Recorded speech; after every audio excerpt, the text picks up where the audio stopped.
Estamos actualmente como iglesia llevando un estudio acerca de la ley de Dios, o más específicamente de los 10 mandamientos. Y el día de hoy vamos a finalizar el estudio respecto al segundo mandamiento.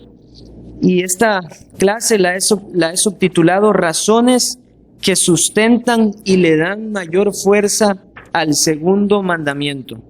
Y vamos a leer todos juntos. El segundo mandamiento va a aparecer también en la presentación que ustedes pueden ver allí. Así que lo leemos todos juntos. Éxodo 24:6.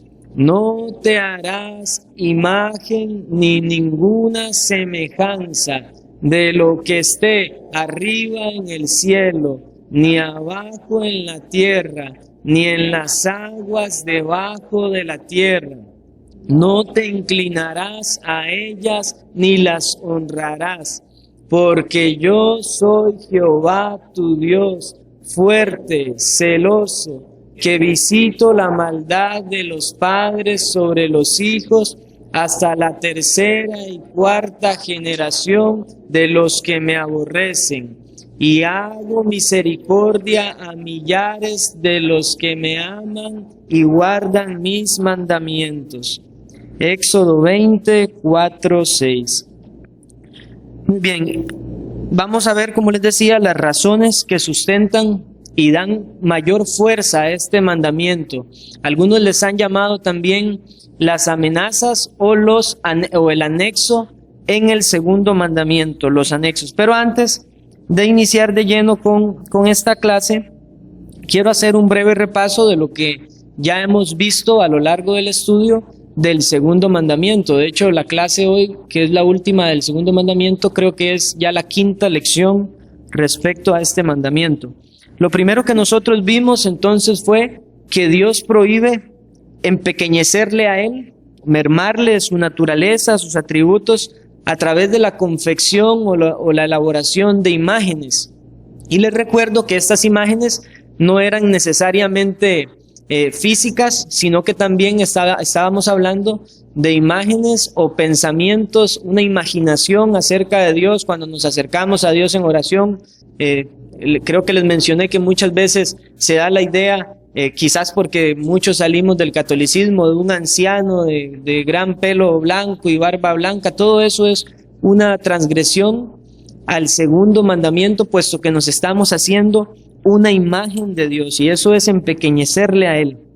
Y habíamos visto también que, al menos en nuestro contexto evangélico o protestante, debemos de tener también mucho cuidado con cierta literatura que tiene el fin, en teoría, de ayudar a la enseñanza de los niños, de ser algo didáctico, y se hacen representaciones o dibujos de Jesucristo o del Espíritu Santo, y nosotros vimos ya en este mandamiento que eso es una clara violación al segundo mandamiento. No podemos hacer ninguna representación de ninguna de las tres personas de la Trinidad. Vimos también que este mandamiento prohíbe corromper la adoración que Dios estableció, y hablamos de algunos tipos de adoración. Hablamos de la adoración estética, que es la que se enfoca en lo superficial, en el arte humano, en las cualidades del hombre para adorarle a través de imágenes o de músicas o de danzas, en fin, de varias cosas. Vimos también la adoración extática, que ese es el tipo de adoración que busca manipular los sentimientos o las emociones de las personas, y esto les decía que lo vemos con recurrencia en los círculos carismáticos y pentecostales, con el tipo de música que se utiliza, que despierta el emocionalismo. Y eso hace que muchas personas necesiten de cierto aspecto externo para sentirse en la presencia de Dios. Eso como parte de las prohibiciones que nosotros encontramos en el segundo mandamiento. Y después pasamos a ver las demandas o los deberes que nos requiere el segundo mandamiento, y vimos que Dios estableció la adoración que Él requiere. A partir del momento en que el Señor dice, no te harás imagen ni ninguna semejanza, Él está diciéndole a su pueblo, yo soy el que determino cómo debo ser adorado. Y posteriormente, en las últimas 3 lecciones, estuvimos viendo acerca del principio regulador de la adoración, y lo que hicimos fue ver justamente a la luz de la Escritura, tanto en el Antiguo como en el Nuevo Testamento, cómo Dios establece su adoración, cómo la reguló, y los ejemplos bíblicos que tenemos al respecto, o algunos de los ejemplos que tenemos al respecto. Entonces, en resumidas cuentas, como un deber fundamental en este segundo mandamiento, nos llama a conservar la pureza de la adoración que Dios mismo instituyó. Ahora, quiero hacer también aquí una aclaración, porque no quisiera que se malinterpreten las palabras de lo que hemos estado viendo. Claramente, como les dije en una lección acerca de las claves para la interpretación de los mandamientos, que espero que eso lo estén repasando y teniendo en mente en cada una de estas lecciones, los mandamientos utilizan o nos prohíben un pecado principal de una gran familia de pecados. Entonces, esto lo digo porque tal vez hay personas que todavía, con todo lo que hemos visto, no logran captar en esencia cómo el principio regulador encaja dentro del segundo mandamiento. Bueno, encaja justamente por esa razón, porque el tema de la adoración es muy amplio y el Señor aquí no está prohibiendo simplemente la elaboración de imágenes, sino que el mandamiento es espiritual y tiene un alcance mayor que lo que nosotros leemos literalmente. Entonces, en el momento en que el Señor dice, no te harás imagen ni ninguna semejanza, está diciendo, no te vas a acercar en adoración a mí de la manera en que tú lo determines o de la manera en la que tú lo prefieras. Yo soy Dios y yo decido cómo debo ser adorado. Entonces, eso en primer lugar. Si nosotros tenemos en mente siempre las claves para la interpretación correcta de los mandamientos, vamos a evitarnos de caer con esas dudas. Por ejemplo, el pecado de la borrachera, como puse también de ejemplo en una lección cuando vimos la interpretación o las claves de interpretación. Nos dice la ley que no debemos emborracharnos. Y entendemos que la ley, los mandamientos son el resumen de la ley moral de Dios. Y si alguien dice, no, es que los 10 mandamientos no prohíben la borrachera, entonces estaríamos interpretando erróneamente esto. Entonces, ¿dentro de cuál pecado cabe la borrachera dentro de la ley de Dios? Evidentemente, dentro del no matarás, aunque cabe también dentro de muchos otros, porque la ley es una y el que transgrede un mandamiento se hace culpable de todos, como lo vimos que dice la epístola de Santiago. Ahora, ¿por qué la borrachera transgrede el sexto mandamiento de no matarás? Porque el sexto mandamiento no nos manda simplemente a no quitarle la vida a alguien, nos da también un deber contrario. Los mandamientos no son solamente aspectos negativos de no haga esto, sino no haga esto, pero también haga esto. Tiene un deber que cumplir. Entonces tenemos el deber de preservar la vida de los demás, pero también la vida nuestra. Y cuando una persona ha caído en un vicio como el de la borrachera o cualquier otra droga, evidentemente está acabando con su vida en cierta manera. Entonces eso quiero que lo tengamos presente.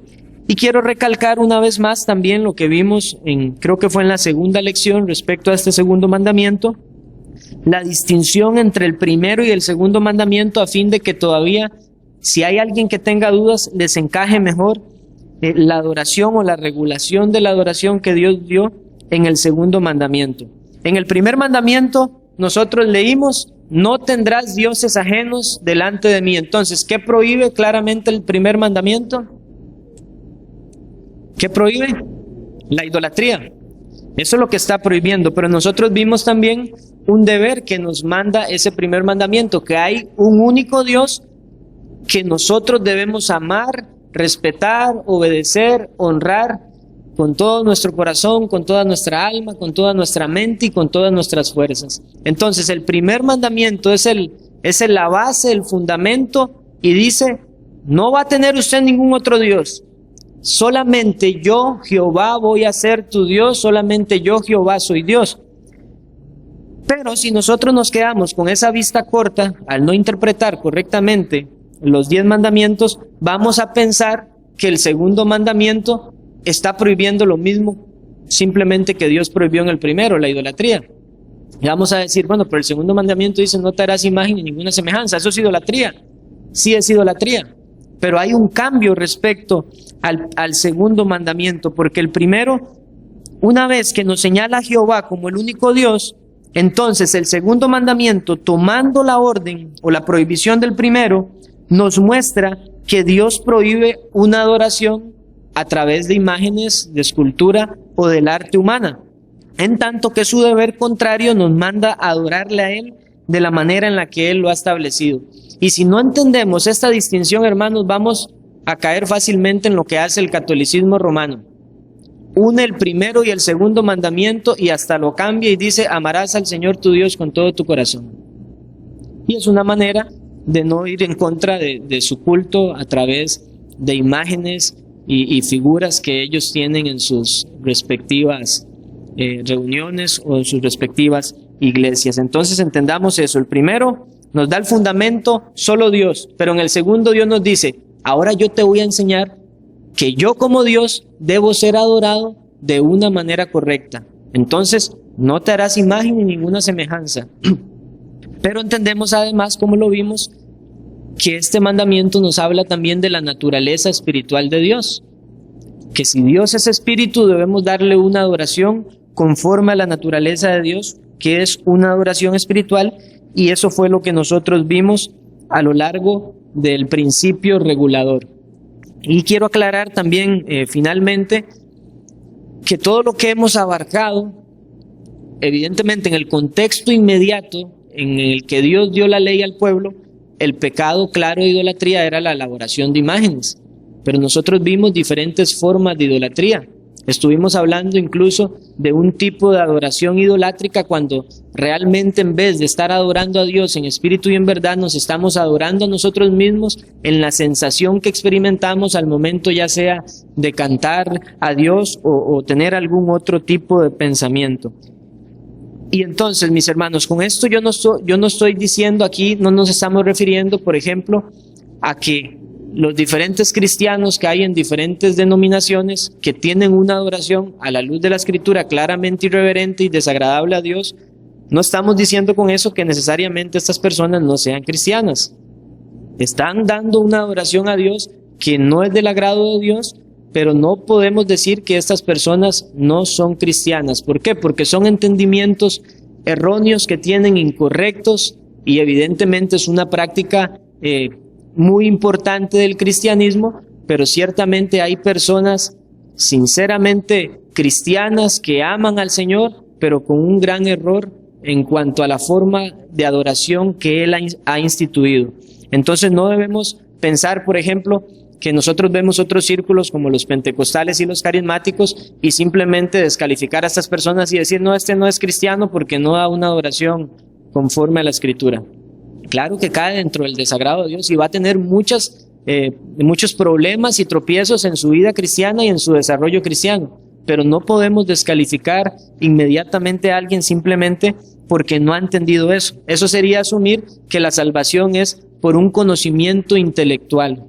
Y nosotros quizás vayamos a tener muchas incoherencias respecto a nuestro pensamiento, pero debemos entonces ser sabios y entendidos sobre esto.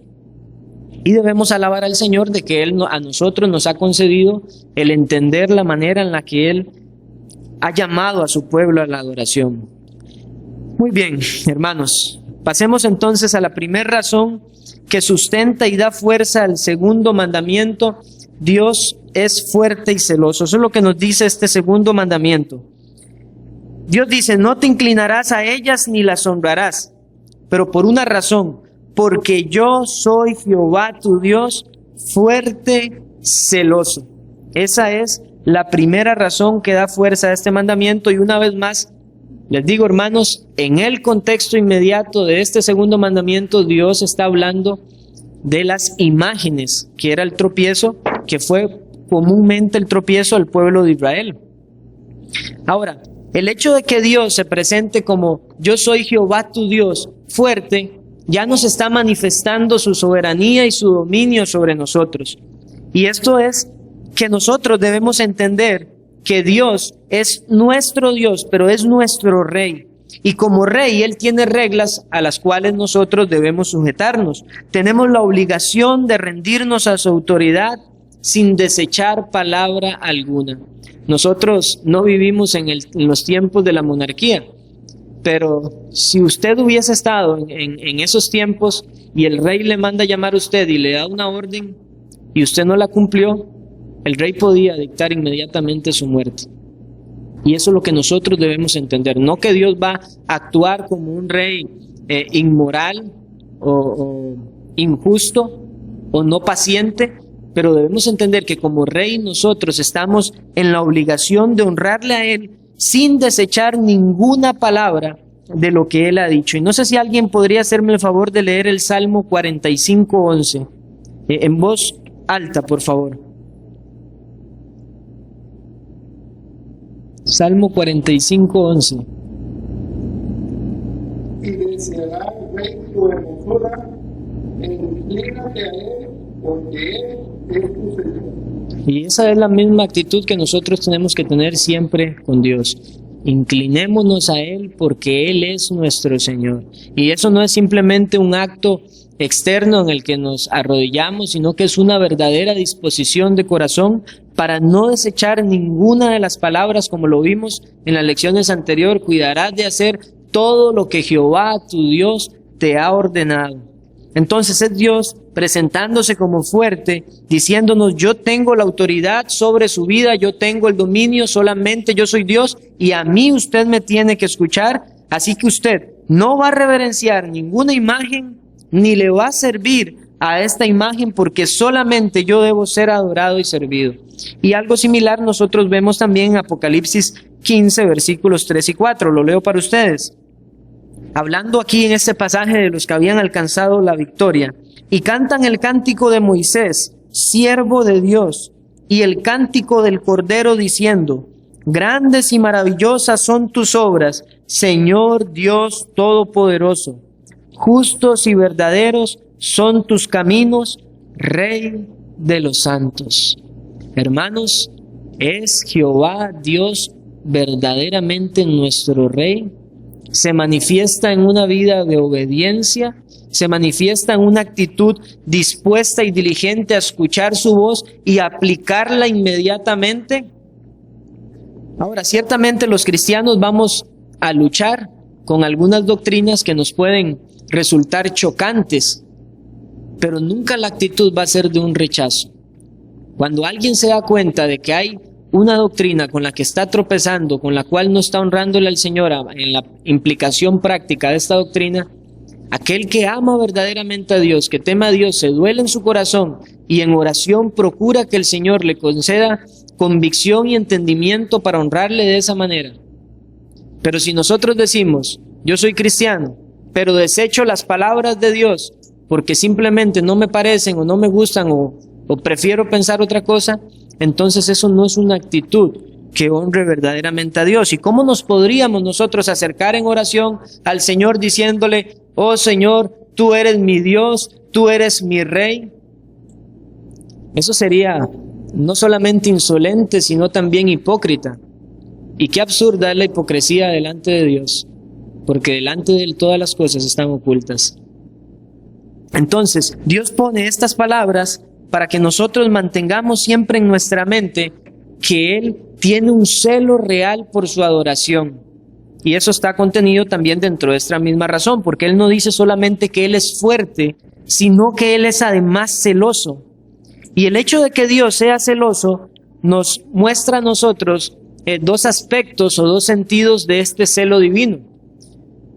En algunos pasajes nosotros vamos a ver el celo de Dios en un sentido positivo, de Dios guardando a su pueblo, de Dios protegiendo a su pueblo, de Dios dándole reposo a su pueblo. Él cela con amor a sus elegidos, Él cela con amor a su iglesia, Él la protege. Hay varios textos que nos hablan de que su pueblo es como la niña de sus ojos, a la cual Él guarda y defiende. Y ese celo es en un sentido bueno.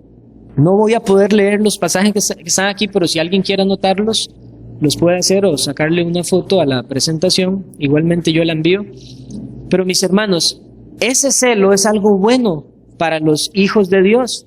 En medio de las diferentes tribulaciones, luchas, pruebas y adversidades, nosotros entendemos: Dios tiene celo de su pueblo, Él me guarda, Él me protege. ¿Está usted sufriendo calumnias o murmuración de parte de alguien? ¿Está habiendo manifestación del rencor de alguna persona incrédula hacia usted? Usted puede tener toda la confianza de que Dios vela por su pueblo. Como iglesia tenemos confianza de que Dios auxiliará a esta iglesia hasta el fin, porque somos el pueblo de Él y Él tiene un celo por sus hijos. ¿Alguien quisiera solamente leer Zacarías capítulo 2, versículo 8? ¿No?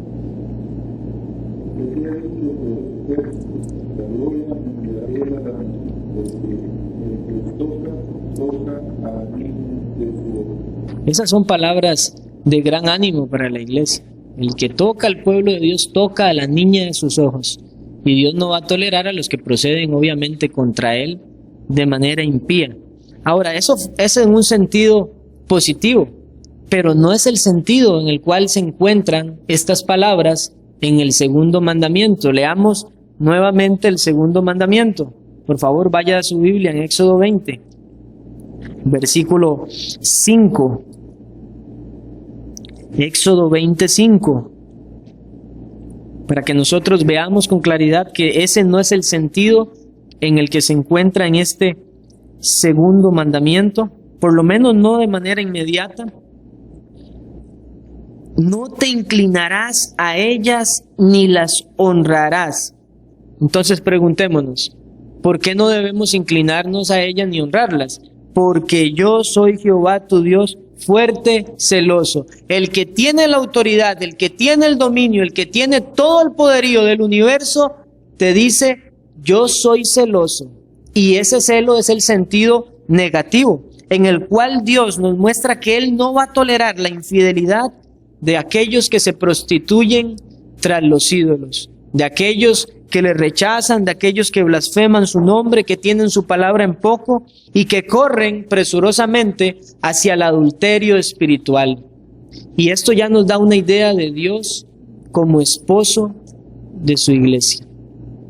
Aquí es una evidencia de que en un sentido Dios está casado con su pueblo y Él no va a tolerar el adulterio espiritual. Vean lo que dice Oseas capítulo 2, versículo 2. Contended con vuestra madre, contended, porque ella no es mi mujer, ni yo su marido. Aparte pues sus fornicaciones de su rostro y sus adulterios de entre sus pechos. No sea que yo la despoje y desnude, la ponga como el día en que nació, la haga como un desierto, la deje como tierra seca y la mate de sed. Ni tendré misericordia de sus hijos, porque son hijos de prostitución. Versículo 5. Porque su madre se prostituyó, la que los dio a luz se deshonró, porque dijo, iré tras mis amantes, que me dan mi pan y mi agua, mi lana y mi lino, mi aceite y mi bebida. Para Dios, el ir en pos de ídolos ajenos, el honrar estas esculturas que el pueblo también de Israel llegó a hacerse y servirles, es un claro pecado de adulterio espiritual. Y por eso nosotros no debemos sorprendernos de lo que ya estudiamos aquí en la iglesia en Santiago 4:4, cuando Santiago fuertemente se dirigió a sus destinatarios diciéndoles, oh almas adúlteras, la amistad con el mundo es enemistad con Dios. Y eso nosotros lo entendemos a la luz del segundo mandamiento que nos presenta a su iglesia como una esposa para Dios y que tiene que guardar una adoración pura, o como alguien ha dicho, una adoración virginal para Dios, una adoración que Él le agrade. Y pensando en este término de matrimonios, los que ya estamos casados podemos entender con mayor claridad esto. Nosotros, los esposos, por ejemplo, nos agrada muchísimo cuando nuestras esposas se acercan a nosotros y vemos su cuidado, su ternura, porque hacen lo que a nosotros nos agrada. Y de la misma manera la esposa se sentirá satisfecha, contenta, amada cuando el hombre le trata con ternura, con delicadeza. como debe ser en el matrimonio. Y cada uno está procurando darle todavía una muestra de cariño mejor, de tal manera que se sienta mejor. No es cierto que tal vez si usted está casado o casada, el cónyuge suyo le dijo, mira, no me agradó tal situación. Ah, bueno, perdóname, amor, no lo voy a volver a hacer. Voy a hacerlo de una manera que te parezca correcto y adecuado, y eso es lindo. Lo mismo sucede en el sentido espiritual para con el Señor. Nosotros no podemos tratar de externarle a Dios nuestro amor por medio de una adoración que a Él le disgusta. No podemos tratar de externarle nuestro amor a Dios a través de lo que a nosotros de manera subjetiva nos parece adecuado o correcto, sin tener en cuenta nuestro esposo, que es Dios, que es la autoridad, que es soberano y que tiene dominio sobre toda la creación. Vamos entendiendo entonces por qué estas palabras de Dios o estas razones anexas a este segundo mandamiento, porque yo soy Jehová tu Dios fuerte, celoso. Pero este es un Dios celoso que no simplemente deja el pecado a la ligera o lo deja simplemente allí con el pecador, con el adúltero, y no da ningún castigo, no, sino que la Escritura nos muestra que Él, como Dios celoso, venga también el pecado de aquellos que se prostituyen en pos de los ídolos. Hay más pasajes, voy a leer uno más. Ezequiel 16, 30 y 32. Vean lo que dice. Cuán inconstante es tu corazón, dice Jehová el Señor, habiendo hecho todas estas cosas, obras de una ramera desvergonzada, edificando tus altares altos en toda cabeza de camino y haciendo tus altares en todas las plazas. Y no fuiste semejante a ramera en que menospreciaste la paga, sino como mujer adúltera, que en lugar de su marido recibe a ajenos. Y después comienza Dios incluso a decir que a diferencia de las rameras que reciben un pago a causa de eso, la prostitución de su pueblo fue tal que más bien extendía a ella regalos hacia los demás, hacia los ídolos. Y eso nos habla entonces de la precaución, la advertencia que Dios nos quiere dar a nosotros en este segundo mandamiento. ¿Será que en nuestra vida individual estaremos haciendo altares por todas las plazas, adorando a Dios de una manera irreverente, no con decencia y con orden? Debemos de tener mucho cuidado, y mucho más cuando hablamos del contexto de la iglesia local, donde la presencia del Señor está de una manera especial, como nosotros lo vimos también en lecciones anteriores. Este es un Dios fuerte, es un Dios celoso, y no va a dejar al culpable sin el justo juicio con el que Él ha dicho que ha de proceder. Y eso es lo que vemos nosotros justamente en la segunda razón que sustenta este mandamiento. Una vez más vamos a Éxodo 20, versículo 5, para que nosotros veamos la segunda razón que sustenta y da fuerza a este segundo mandamiento. Estamos advertidos ya, Dios, es fuerte, es celoso, y también nos dice lo que les decía, Él no va a tolerar el castigo ni lo va a dejar impune. Dice, que visito la maldad de los padres sobre los hijos hasta la tercera y cuarta generación de los que me aborrecen. Es mi deseo que vayamos haciendo una estructura mental de este mandamiento. Yo soy Dios fuerte, celoso. ¿Y qué hace este Dios fuerte y celoso con los que se prostituyen tras una adoración falsa? Que visito. Este Dios todopoderoso, con ira, con el ardor de su ira, va a visitar la maldad de los padres sobre los hijos hasta la tercera y cuarta generación. ¿No debemos de tener entonces nosotros temor respecto a esto?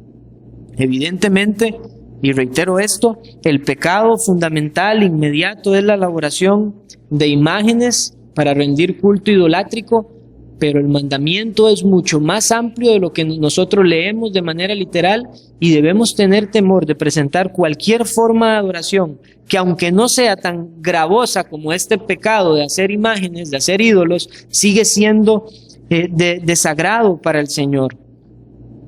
Ahora, entonces, mis hermanos, al igual que lo mencioné respecto al celo de Dios, nosotros vamos a ver en la Escritura ciertos pasajes que nos hablan de que Dios visita a su pueblo en un sentido positivo, pero una vez más vemos que en este mandamiento no está de manera inmediata hablando de un sentido positivo, sino más bien de un sentido negativo. Esta visitación de Dios no es en su gracia, sino más bien es en el ardor de su ira.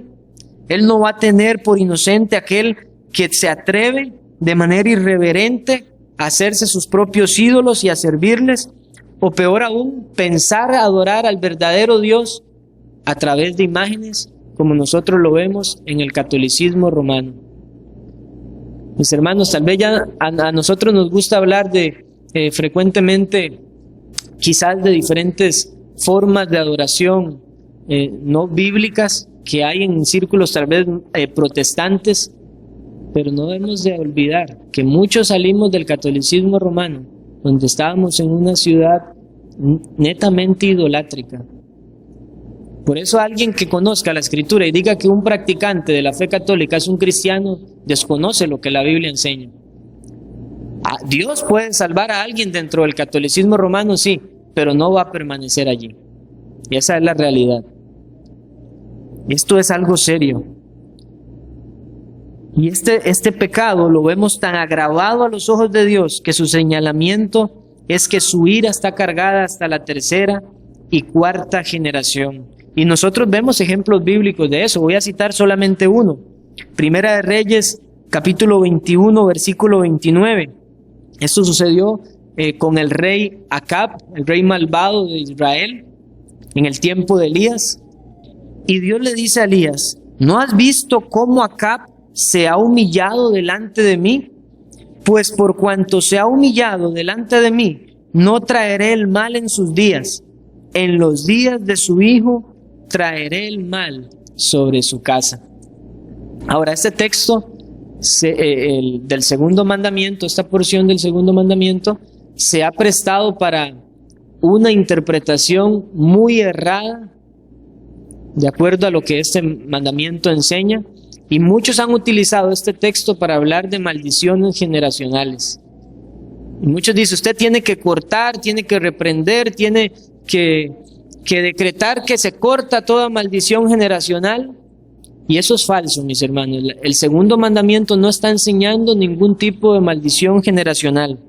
Ahora, nosotros vemos este ejemplo del rey Acab, podemos pensar también incluso en el ejemplo de Giesi, el sirviente de Eliseo, que mintió y se le pegó la lepra, y el Señor le dijo que también a su descendencia se le iba a pegar la lepra. Pero hay dos cosas que debemos nosotros entender. En primer lugar, aquí no necesariamente está hablando de condenación. No necesariamente está hablando de condenación. Si nosotros pensamos que el mandamiento está hablando únicamente de condenación, es lo peor, porque estamos abiertamente en contra de la palabra del Señor, pensando que Dios va a condenar, por ejemplo, a los hijos por el pecado de sus padres. Eso es antibíblico. Así que no necesariamente habla de condenación, pero ciertamente hay casos donde la maldad es juzgada por parte de Dios aún en los hijos. Un ejemplo que todos ustedes conocen: ¿qué pasó con el hijo de David que le dio Betsabé? ¿Qué pasó? Y era la justicia de Dios. Pero no estamos diciendo que ese hijo fue condenado por el pecado de David, pero el Señor va a visitar la maldad, o puede hacerlo. Así que no debemos tomar esto tampoco de manera literal. No tenemos que tomar esto de manera literal al pensar que si hay alguien idólatra, entonces literalmente hasta la tercera y cuarta generación Dios va a castigar la maldad de los padres sobre los hijos. No debemos pensarlo de esa manera, sino que es una expresión que el Señor da para que nosotros temamos de las consecuencias que hay de la idolatría. Ahora, pensemos en esto. Supongamos que hay alguien, un padre de familia, es un idólatra abierto. Eso mismo enseña a su familia y a sus hijos. El primer hijo toma el mismo camino de su padre, es un idólatra, pero el nieto de este padre, o sea, el hijo de su hijo, cree en Dios, se arrepiente y comienza una vida nueva de adoración al Señor. ¿Va Dios a castigar a esta persona que le conoció, que se arrepintió y que ahora le sirve a él por la maldad de la idolatría de su abuelo? Más bien puede ser bendecido, y será bendecido si es un hijo de Dios.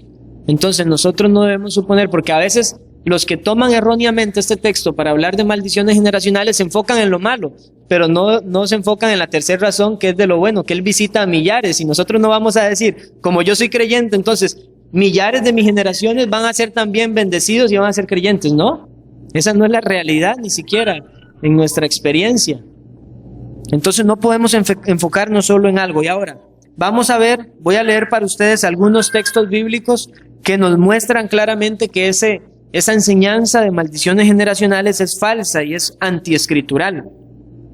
Deuteronomio 24:16. Los padres no morirán por los hijos, ni los hijos por los padres. Cada uno morirá por su pecado. No existe maldición generacional. Segunda de Reyes 14:6. Pero no mató a los hijos de los que le dieron muerte, conforme a lo que está escrito en el libro de la ley de Moisés, donde Jehová mandó diciendo, no matarán a los padres por los hijos, ni a los hijos por los padres, sino que cada uno morirá por su propio pecado. Ezequiel 18:20. El alma que pecare, esa morirá. El hijo no llevará el pecado del padre, ni el padre llevará el pecado del hijo. La justicia del justo será sobre él, y la impiedad del impío será sobre él. Y un texto más, Jeremías 17:10. Este es muchísimo más claro quizás que todos. Yo, Jehová, que escudriño la mente, que pruebo el corazón, para dar a cada uno según su camino, según el fruto de sus obras. Ahora, el mismo mandamiento, sin necesidad de ver todos estos textos, si leemos detalladamente y con atención el segundo mandamiento, nos damos cuenta de que no existe la maldición a causa del pecado de los padres sobre los hijos, porque el mandamiento es enfático cuando dice que Él visita la maldad hasta la tercera y cuarta generación. ¿Qué dice? Entonces, ¿quiénes son esas personas? Aborrecedores de Dios. ¿Cómo entonces nosotros entendemos de mejor manera este pasaje? Bueno, lógicamente, cuando un padre, que es el principal responsable dentro de una familia, no instruye a sus hijos en el camino del Señor, o si es un padre impío, va a enseñar a sus hijos, a su familia, idolatría. Sus hijos van a aprender no solamente por las palabras de su padre, sino también por el ejemplo de sus padres, y van a tomar el mismo camino. Pero entonces Dios visita la maldad de todas estas generaciones por su pecado personal, porque estos son los que le aborrecen. Porque Dios no va a visitar la maldad del padre sobre el hijo, de un hijo que le ama. Porque lo que nos dice el mismo mandamiento es que más bien Él hace misericordia a millares. Y aquí hay una solemne advertencia entonces, mis hermanos. Nosotros, especialmente padres de familia y especialmente varones, ¿qué estamos haciendo en nuestro hogar? ¿Estamos dando realmente una instrucción bíblica fiel a nuestra esposa, a nuestros hijos? ¿Estamos reverenciando al Señor, instruyendo a nuestra familia en lo que es bueno, en lo que Dios ha mandado, en cómo Dios debe ser obedecido, reverenciado y adorado? ¿Lo está haciendo usted, hermano? Si usted no lo está haciendo, usted no está cumpliendo entonces de manera correcta este segundo mandamiento. Porque de hecho uno de los deberes que este mandamiento manda, hay muchas cosas más que podríamos decir, pero no vamos a tomar tanto tiempo en el segundo mandamiento, es que nosotros tenemos el deber también de rechazar o de destruir la adoración que no se conforma a la voluntad de Dios según nuestra potestad o nuestro nuestra autoridad, por decirlo de alguna manera. Por ejemplo, yo no, como padre, no puedo tolerar que en mi casa haya una forma de adoración idolátrica. Y tengo el deber, según este mandamiento, de acabar con eso. Eso fue lo que hizo el rey Ezequías cuando destruyó todos los lugares altos, destruyó la serpiente de bronce. Él tenía esa potestad y debía hacerlo porque el mandamiento se lo exigía. De la misma manera, nosotros tenemos que rechazar y destruir toda forma idolátrica de culto a Dios según nuestro poder, según nuestra posición. Entonces, debemos tener un gran temor, hermanos, pero también hay quizás mujeres solas en las familias y son las que tienen también entonces que instruir a sus familias en el camino del Señor, porque este es un mandamiento no solamente para varones, sino que es para todo cristiano, hombre y mujer, de manera individual. Debemos esforzarnos por dar a Dios una adoración que le agrade e instruir a nuestros hijos, mis hermanos, porque esto es el verdadero amor. Porque si yo verdaderamente amo a mi familia, no la voy a dejar en la ignorancia. Porque si entiendo que Dios visita la maldad de los padres sobre los hijos hasta la tercera y cuarta generación, ¿cuál amor refleja un padre que no instruya, que no exhorte, que no advierta a sus hijos de las consecuencias de adorar a Dios de una manera irreverente? Debemos de tener temor con esto. Vean lo que dice el puritano Thomas Watson en su libro Los 10 Mandamientos. Estas palabras son muy apropiadas. Los idólatras no solo son enemigos de sus propias almas, sino también de la de sus hijos. Esto es algo fuerte. Tal como un padre idólatra lega sus tierras por herencia, así también lega la ira y la maldición de Dios a sus hijos. ¿Qué legado quiere darle usted entonces a sus generaciones futuras, a sus hijos? ¿Será que Dios puede decir de nosotros como lo dijo de Abraham? Porque yo sé que mandará a su descendencia después de sí que guarde el camino del Señor. Ese es el ejemplo que nosotros tenemos en nuestro padre espiritual Abraham, el padre de la fe, de que debemos mandar a nuestras generaciones después de nosotros a que obedezcan y que sigan el camino del Señor. Y la tercera razón que sustenta y da fuerza a este segundo mandamiento, ya es un bálsamo para toda criatura. Nos dice Dios que hago misericordia a millares, a los que me aman y guardan mis mandamientos. Y esto es más breve, aquí no hay mucho que explicar, pero nótese que Dios relaciona una adoración conforme Él lo estableció con aquellos que aman sus mandamientos. La relación es clara. Y Él dice, voy a bendecir a estas personas que me aman y guardan mis mandamientos, a estas personas que verdaderamente me reverencian, no tratando como Caín de ofrecer una adoración que no era acepta delante de Dios, ni como lo vimos con Saúl, sino más bien haciendo lo que Dios ha ordenado.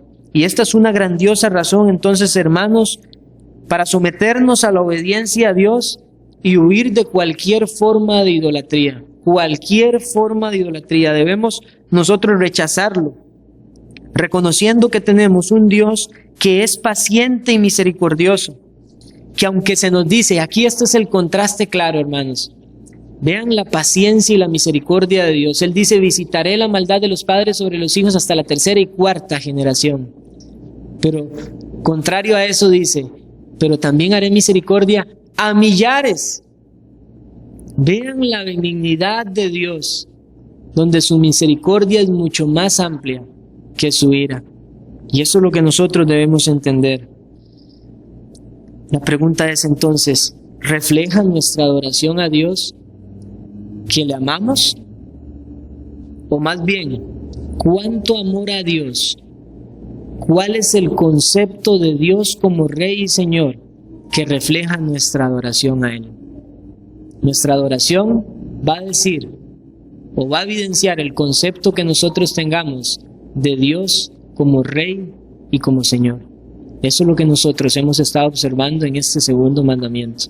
Nuestra adoración va a determinar esto. Deuteronomio 5:29. ¿Quién diera que tuviesen tal corazón, que me temiesen y guardasen todos los días todos mis mandamientos, para que a ellos y a sus hijos les fuese bien para siempre? Vean el corazón de Dios. ¿Quién diera? Dios diciéndolo de esta manera. ¿Quién diera que tuviesen tal corazón, que me amaran como deben amarme, que me temiesen y guardasen todos los días todos mis mandamientos? El temor del Señor no está en la Iglesia Católica Romana, porque no tienen temor de desechar este segundo mandamiento para continuar con sus prácticas e inventarse otro, o más, o muchas cosas. No tienen temor. Así que estas personas no pueden ser verdaderamente hijos de Dios si practican esta adoración idólatra. Pero la pregunta fundamental es la que nosotros nos debemos hacer de manera personal, reflexiva. ¿Demuestro yo un verdadero amor, un alto amor por Dios con mi obediencia a Él? ¿Estoy desechando ciertos mandamientos de Él? ¿Estoy eligiendo como que si tuviese yo la potestad soberana de decir qué quiero seguir, qué quiero obedecer y qué quiero rechazar? Recuerde esto: que tuviesen tal corazón, dice Dios, que me temiesen y guardasen todos mis mandamientos. Y hay un pasaje de la Escritura que también nos muestra este mandamiento de una manera muy similar. Éxodo 34, versículos 6 y 7.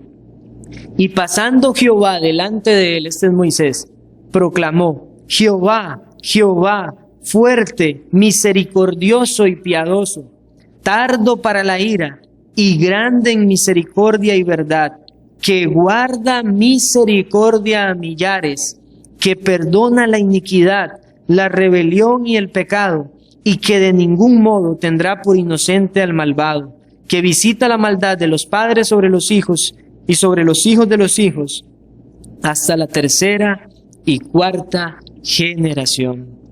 Y una vez más vemos allí a Moisés exclamando que la misericordia de Dios es extendida a millares. Ahora, mis hermanos, como les decía, no podemos ver detalladamente muchas implicaciones prácticas o deberes prácticos que este mandamiento nos exige a nosotros, pero quiero mencionar algunas de las cosas. Por ejemplo, si hemos o debemos conservar la pureza de la adoración que requiere este segundo mandamiento, debemos pensar en todo la amplia gama, por decirlo de alguna manera, de cosas que conlleva esta adoración. Por ejemplo, es necesario que guardemos la pureza de las ordenanzas que Dios instituyó. Es necesario que vengamos con una actitud correcta al culto a Dios, con un corazón dispuesto a escuchar atentamente la palabra de Dios y a procurar ponerla por obra. Es necesario que nosotros tengamos un correcto entendimiento de nuestra posición delante de Dios y la mayordomía que nosotros tenemos para con Él, para el sostenimiento de la iglesia local, de tal manera que aquí se mantenga la adoración a Dios. Es necesario que estemos fervientemente orando, no solo a nivel individual, sino también como iglesia, para que el Señor siga purificando la congregación, y que si hay algo aún que en lo cual nosotros estamos desagradando a Dios, que como iglesia podamos entenderlo y hacerlo para la gloria de Dios. Este mandamiento nos exige a nosotros, como les dije anteriormente, desechar cualquier forma cúltica, idolátrica, que vaya a deshonrar a Dios. Inclusive, como lo entendieron muchos reformadores, dentro de este mandamiento se encajan funciones y deberes de la iglesia, como por ejemplo el reconocimiento de oficiales de la iglesia, porque los oficiales de la iglesia y principalmente los pastores son los que tienen que liderar la adoración del pueblo de Dios, guiarla en una adoración pura. Y entonces nosotros, eso ya nos exige y requiere de nosotros que estemos orando constantemente por nuestros pastores, a fin de que el Señor les sostenga en santidad, con un entendimiento correcto, y que no permita que los pastores los dos cabemos ahora, y si el Señor nos concede más a futuro, que no permita al Señor que nos desviemos ni a diestra ni a siniestra de la voluntad revelada en su palabra. Hay tantas cosas que se nos exigen este segundo mandamiento, y muchas implicaciones que no podemos ver, pero que deseo que ustedes lo puedan estudiar aún más a fondo, porque hay tanta riqueza, no solo en este mandamiento, sino en los demás que vamos a ver. Y les digo algo, si hay 2 mandamientos del Decálogo con los que las personas frecuentemente tienen más luchas, ¿cuál creen ustedes que son? El segundo mandamiento y el cuarto mandamiento. Son los 2 mandamientos con los que más luchan las personas, porque exigen algo firme que Dios manda a su pueblo, y de lo cual muchas veces no estamos dispuestos a considerar y obedecer. Así que roguemos al Señor por esto. Y algunas preguntas para reflexionar respecto a esto, para que nosotros podamos meditar en nuestro interior y saber si estamos dándole una obediencia a Dios correcta respecto a este segundo mandamiento. ¿Estoy realmente adorando a Dios, escuchando atentamente la palabra predicada? ¿Vengo al culto con verdadera gratitud y gozo a participar de las ordenanzas? Y aún pensando en aquellos hermanos que no son miembros, podemos pensar, ¿cuál es la actitud de mi corazón de no querer ser miembro de una iglesia local, ya sea en esta o en alguna otra que considere mejor, para estar participando de las ordenanzas del Señor? Algo que el segundo mandamiento requiere, conservar pura la administración y la participación de las ordenanzas. ¿Alabo con entendimiento y sinceridad a Dios en cada cántico congregacional? ¿Oro junto al pueblo de Dios con la certeza de que el Señor está presente de manera especial en medio de su pueblo? ¿Me dispongo con fidelidad cumplir con mi mayordomía cristiana para el sostenimiento de la iglesia local? Y muchas más preguntas pueden hacerse. He puesto solo esas porque realmente esas fueron las que las que me cupieron en la presentación. Pero usted puede hacerse esa y muchas otras más de todo lo que nosotros hemos estado estudiando respecto al segundo mandamiento. Y es mi deseo que cada uno de nosotros podamos mejorar en nuestra obediencia a Dios para su gloria. Y cierro con esta cita de Thomas Watson en su libro Los 10 Mandamientos. Bendigamos a Dios, quien nos ha proporcionado el conocimiento de su verdad, por habernos dado a paladear la miel de su palabra y haber iluminado nuestros ojos.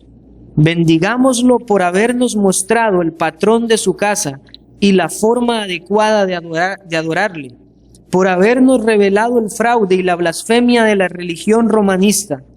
Oremos para que Dios mantenga unas ordenanzas puras y una predicación poderosa entre nosotros. La idolatría se introdujo en primera instancia por falta de una buena religión. Que el Señor nos auxilie a conservar la pureza de su adoración.